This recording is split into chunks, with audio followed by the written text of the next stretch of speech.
Mayong adlaw mga kaidol, magluto kita og pagpanihapon mga kaidol. Muna ning ako ang trabaho tagagabi kaidol, magluto og pang panihapon sa akong mga sakupan mga kaidol.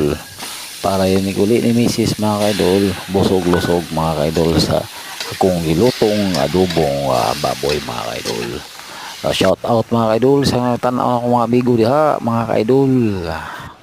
Banikon nyo sa akong pagluto kay lami kay ni makaidol, mahurot gud ang bahaw ani makaidol pag sa akong pag kini nga ako ang luto ang tilawan mga kaidol. Simple ang luto ni makaidol, magbalik-balik ra ni no, baskin mga bata ni makaidol makabalo magluto ni akong adobo makaidol kay Pinoy style lagi ni makaidol, wa nagilain ni no simple lang ni makaidol. Sundan lang ninyo ako ang himo mga kaidol, step by step mga kaidol. Hapit na maluto mga kaidol, yummy na kayo. Impas ang bahaw ani mga kaidol, impas yun mga kaidol. Ang mga nilungag kanon ni kaidol, impas gayud mga kaidol. Nahala mga kaidol, dang salamat sa inyo mga pag lantaw mga kaidol. Bye bye.